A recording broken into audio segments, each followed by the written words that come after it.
नमस्कार दोस्तों, मैं Shivshankar Singh, businessman, motivational speaker, writer, और फिर एक नए विषय के साथ, नई बात के साथ हाजिर हूँ आपके सामने अपने इस YouTube चैनल पर। और 27 मई 2023 इस आज़ादी के 75वें वर्ष, जिसको अमृत काल के रूप में भी कहा जा रहा है और अमृत वर्ष के रूप में मनाया जा रहा है, में हमारी नई संसद का उद्घाटन हुआ, जिसको पूरी दुनिया ने देखा। हाँ, कुछ लोग ऐसे भी थे जो नहीं देख पाए, तो थोड़ा मुस्कुराते रहें और मेरे साथ चलें इस नई संसद और पुराने सांसद की कुछ छोटी बातों के साथ। संसद नई बन गई है, सांसद वही पुराने हैं, लेकिन इस नए संसद भवन को जब देश को दिया गया तो इसको हमारे मित्र अभिषेक वर्मा ने कुछ पंक्तियों में सजोया है, जो मैं आपके साथ शेयर कर रहा हूं। और आपको लगेगा कि कैसे कुछ पंक्तियों में ही उन्होंने पूरा दृश्य अवलोकित कर दिया है। और इस यात्रा में आज मैं आपके साथ चर्चा करूंगा कि नई संसद तो बहुत ही अच्छी बात है, पर पुराने सांसदों का आचार व्यवहार, आचरण, कोड ऑफ कंडक्ट और फैक्ट्स एंड फिगर्स का, कि जो इस 75 साल में हमारे सांसदों का आचरण रहा, जो संसद भवन की गरिमा रही, वो कितनी बढ़ी और कितनी गिरी है। अति प्रिय व्यक्तित्व सर्वत्र अर्पण, मन मुग्ध हुआ स्वयं दर्पण। कुछ राग द्वेष से भस्म हुए, था अति विराट उसका समर्पण। पूरी धरा थी मंत्र मुग्ध, माथे ने चूमा चरण शुद्ध। गूंजा मंत्रों का मधुर भास, हुए चकनाचूर सब अवरुद्ध। मुख पर प्रकाश था विद्यमान, ना थकना था ना विश्राम। सर्वधर्म को लिए साथ, वो देश का ऊंचा करता मान। सर्वोच्च उपहार समृद्धि से प्यार, निस्वार्थ छोड़ सहर्ष स्वीकार। झूमो नाचो अति सुंदर वेश, भारत माँ का हुआ गृह प्रवेश। हाँ दोस्तों, ये एक और गुलामी से आज़ादी मिली और हम अपने द्वारा, आत्मनिर्भर भारत के द्वारा बनाए गए संसद भवन में प्रवेश किए, और जिसका हमारे माननीय प्रधानमंत्री जी ने माथा चूमकर प्रणाम किया और उद्घाटन किया। तो दोस्तों, ये संसद भवन बहुत सारे ऐतिहासिक बातों के लिए है कि इसको हमने स्वयं बनाया, ये हमारे देश का अपना संसद भवन है, और इसकी कितनी आवश्यकता भी थी, ये भी जानना बहुत ज़रूरी है कि हमारी पॉपुलेशन, जो कि 1947 में आज़ादी के बाद तकरीबन 33 करोड़ के आसपास थी, आज हम 140 करोड़ से ज़्यादा हो गए। तो इसलिए इस नए संसद भवन की बहुत ही ज़्यादा आवश्यकता थी, और ये बहुत ही बेहतरीन उपहार हमारे माननीय प्रधानमंत्री जी ने हम लोगों को दिया है, जिससे लिए उनको सत सत नमन, प्रणाम एवं हार्दिक आभार मेरी तरफ से और सभी भारतीयों की तरफ से। ये उपहार को कुछ इस तरह से व्यक्त किया, जो भाषा का संचयन था, जो मनोभाव उद्गार किए हमारे माननीय प्रधानमंत्री जी ने, उसको भी जानना, सुनना, समझना बहुत ज़रूरी है कि संसद भवन होता क्या है। और संसद भवन वो जगह है जहाँ से देश की नीति और नियत दोनों तय होती है, जहाँ देश के नीति निर्माता हमारा और आपका भविष्य तय करते हैं। इसीलिए मैंने ये विषय चुना कि नई संसद और पुराने सांसद, नई संसद और पुरानी परंपराएं। तो दोस्तों, यह संसद भवन, यह नई परंपरा, यह नई ऊर्जा आत्मनिर्भर और विकसित भारत के संकल्पों के सूर्योदय का साक्षी बनेगा। नूतन और पुरातन के सह अस्तित्व का यह आदर्श नया संसद भवन भारत के विकास से विश्व के विकास का भी आह्वान करेगा। 140 करोड़ भारतवासियों की आकांक्षाओं और सपनों का प्रतिबिंब नया संसद भवन हमारे लोकतंत्र का मंदिर है, जो योजना को यथार्थ से, नीति को निर्माण से, इच्छा शक्ति को क्रिया शक्ति से, संकल्प को सिद्धि से जोड़ने वाली अहम कड़ी साबित होगा। दिव्य और भव्य इमारत राष्ट्र की समृद्धि व सामर्थ्य को नई गति शक्ति देगा, लोकतंत्र की गौरव गाथा बताएगा। लोकतंत्र या हमारे सांसद या हमारी संसदीय व्यवस्था क्या है?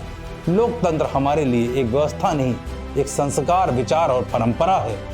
और इसीलिए जब संस्कारों के निर्वहन की बात होती है, इसीलिए मैंने ये विषय लिया कि संस्कार की बात करते हैं। हमारा लोकतंत्र एक व्यवस्था नहीं, एक संस्कार है, एक विचार है, एक परंपरा है, संसद देश की समृद्ध संस्कृति का प्रतिनिधित्व करती है, उसका उद्घोष करती है। और एक बहुत ही पुराना श्लोक है, बहुत ही प्रचलित श्लोक है, सेते निपद मानस्य चराति चरतो भगा, चरवती चरवती चरवती। अर्थात जो रुक जाता है उसका भाग्य भी रुक जाता है, लेकिन जो चलता रहता है उसी का भाग्य आगे बढ़ बुलंदियों को छूता है। इसलिए चलते रहना जरूरी है। और यह नई संसद इसकी गवाह बनेगी। यह ऐतिहासिक दिन हमारे देश को कि आगे की 50-100 साल की लोकतांत्रिक जरूरतों को पूरा करेगा। क्योंकि इस संसद भवन में 888 MPs can sit over here, जबकि पहले हमारे यहाँ 543 सांसदों के बैठने की व्यवस्था की गई है। इस संसद भवन में लोकसभा के लिए 543 से 888 लोकसभा सांसदों के बैठने की व्यवस्था की गई। राज्यसभा के लिए 250 से 384 राज्यसभा मेंबर्स को बैठने की व्यवस्था की गई है। तो ये तो हम बात कर रहे हैं सुंदरता की, तकनीक की, सहजता की, आवश्यकता की। परंतु यदि हम ये बात करें कि संसद नहीं बन गई, कोड ऑफ कंडक्ट या जो हमारे पुराने सांसद हैं, हाँ एक बड़ी मज़ेदार बात भी इसमें होगी, चूँकि बहुत ही आधुनिक बना है तो अभी इसमें निश्चित रूप से उनको माइक उठा के फेंकने का मौका नहीं मिलेगा। ऐसा मुझे लगता है कि नीति निर्माताओं ने ये कार्य जरूर किया होगा, लेकिन उसका क्या करें जो आचरण में रच बस गया है। भाषा का कोई संचयन नहीं है। आज हमारे देश में 140 करोड़ से ज़्यादा मोबाइल फ़ोन का इस्तेमाल करने वाले लोग हैं और करीबन 84 करोड़ ब्रॉडबैंड कनेक्शन हैं, और जिसमें से 80 करोड़ वायरलेस ब्रॉडबैंड कनेक्शन हैं।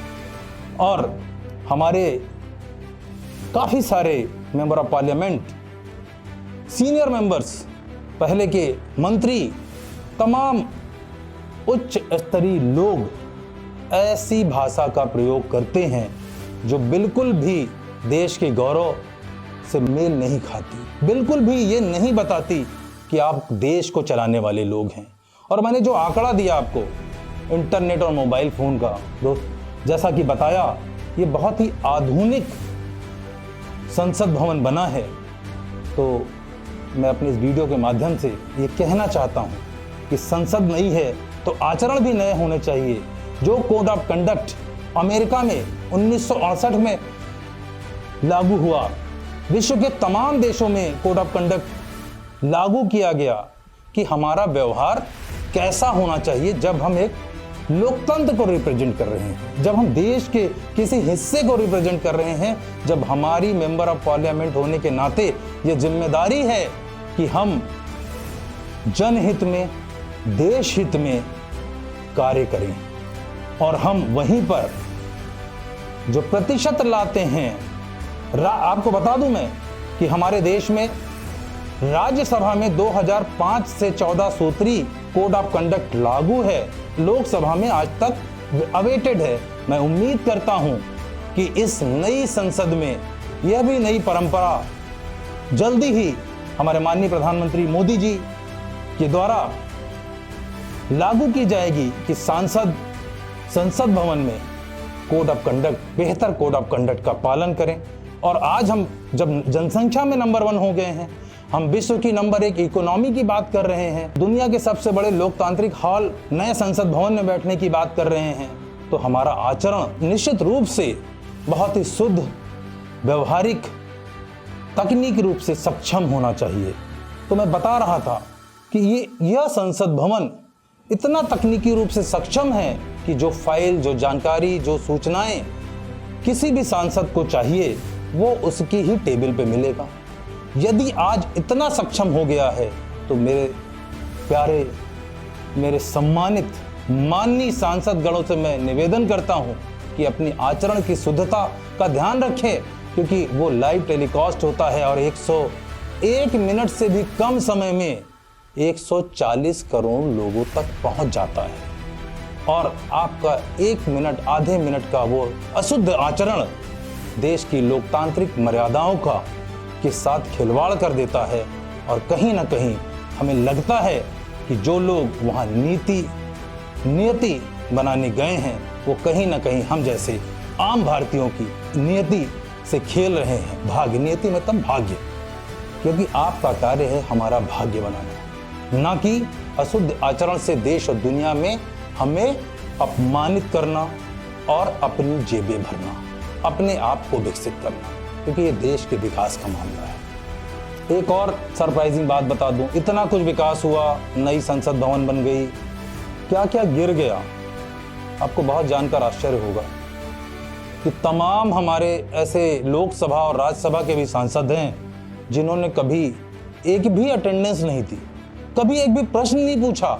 विशेष तौर पे कला संस्कृति के जगत से नॉमिनेट किए हुए वाले सांसद, मैं पूछना चाहता हूं क्यों नहीं किया? क्योंकि आपकी ये जिम्मेदारी है 140 करोड़ लोगों के प्रति कि आप सवाल पूछें, आप सलूशन लाएं और आप देश के लिए एक रेजोल्यूशन पैदा करें और हम सब मिलकर नए भारत की परिकल्पना को पूरी करें और उसमें अपनी भागीदारी सुनिश्चित करें। निश्चित रूप से संसद में बैठने वाला, संसद भवन में बैठने वाला व्यक्ति आम व्यक्ति से ज़्यादा जिम्मेदारी लेके जाता है और उसको इस जिम्मेदारी को निभाना है। इस पूरे प्रकरण में जब नई संसद भी बन गई, सब कुछ हो गया, लेकिन कितनी चीज़ें घट गई हमारे देश में। तकरीबन सन 1952 से 1970 तक जो एवरेज पार्लियामेंट्री डेज हुआ करते थे, दैट वाज एवरेज 121, बट पिछले 2022 तक ये 56 दिन केवल रह गए। पिछले 2-3 सालों में करीबन 18 बिल पास हुए, जिसमें सिर्फ एक पर चर्चा हुई, 17 बिना चर्चा के पास हो गए। पिछले 10 सालों में राज्यसभा सिर्फ 25% ही अपने शेड्यूल टाइम की चल पाई। क्यों? क्योंकि बेवजह हंगामे का शिकार हो जाती है। सवाल किसी चीज का होता है, पूछा कहीं और जाता है। संसद नहीं चलने देंगे। भाई, यदि स्कूल ना चलता तो हम पढ़ते नहीं, ग्रेजुएट नहीं होते और देश की समृद्धि में शामिल नहीं होते। तो ये भी तो एक बड़ा स्कूल ही तो है, देश की बड़ी पंचायत ही तो है। क्यों नहीं चलने देते आप? सहमति से क्यों नहीं बात बनती?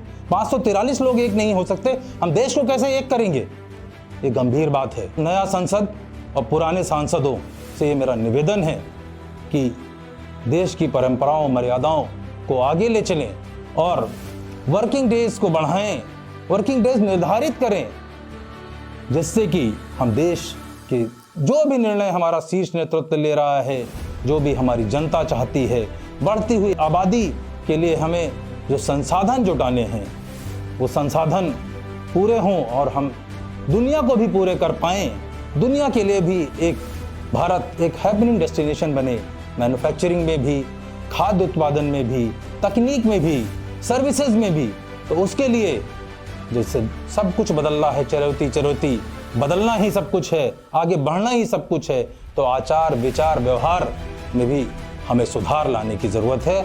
और जिस संसद भवन की वर्किंग रिजल्ट या वर्किंग डेज परसेंटेज मात्र 8% है, उसको कम से कम 75% पे ले जाए और ये नई संसद एक प्रोडक्टिविटी का हब बने। ये लड़ाई झगड़ा और धरने प्रदर्शन के लिए मात्र न रह जाए। निश्चित रूप से अपनी बात रखना जरूरी है, लेकिन अपनी बात रखकर किसी और की बात ना सुनना और काम ना होने देना, ये हमारे सांसदों का आचरण नहीं होना चाहिए। और निश्चित रूप से यदि आपने ये पूरा वीडियो देखा है, आपके मन में भी यही सवाल रहे होंगे कि क्यों ना वोटिंग परसेंटेज भी निर्धारित किया जाए कि 10 लोग खड़े होते हैं, 1 लाख वोट में 10,000 पाके भी आदमी सांसद बन जाता है। ये भी कहीं ना कहीं लोकतंत्र के साथ खिलवाड़ है।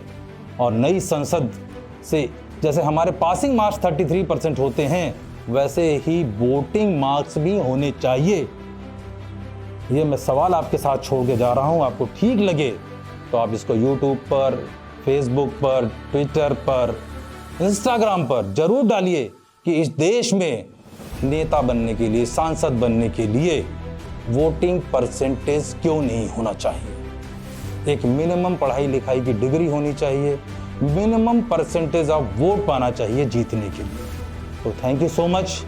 हम यही आशा उम्मीद के साथ ये वीडियो आज ख़त्म करते हैं। मिलेंगे फिर नए वीडियो के साथ कि हमारे देश में जैसे जैसे बहुत सारी चीज़ें बदल रही हैं, हम सब देशवासी मिलकर देश हित में कार्य कर रहे हैं, यह नई सांसद नई परंपराओं को जन्म देगी। और ये जो सेंगोल किस्मत की बात है कि प्रयागराज से ही ले गया, मैं भी प्रयागराजवासी हूँ, यह राजदंड लोगों को अपने कर्तव्यों की याद दिलाएगा। MP MLA कोर्ट को यह बताएगा कि जो 43% सांसद दागी हैं, जिनके ऊपर क्रिमिनल FIR दर्ज हैं, उसमें भी कमी आएगी और पार्टियां ये सोचेंगी कि ऐसे दागी उम्मीदवारों को टिकट ना दिया जाए। तो नई संसद में ये मुझे उम्मीद है कि नई संसद पुरानी परंपराओं से बाहर निकलेगी और नई कार्यशैली अपनाएगी। और इत्तेफाक की बात है कि राजदंड भी यहीं से गया और हमारे यहाँ अभी कुछ दिनों पहले ही एक भूतपूर्व सांसद जो कि माफिया थे, उनका भी अंत हुआ। तो ऐसे माफिया हमारे मंदिर में, हमारे देश के मंदिर में प्रवेश न करें, ये नई संसद में ये बात सुनिश्चित करने की जरूरत है।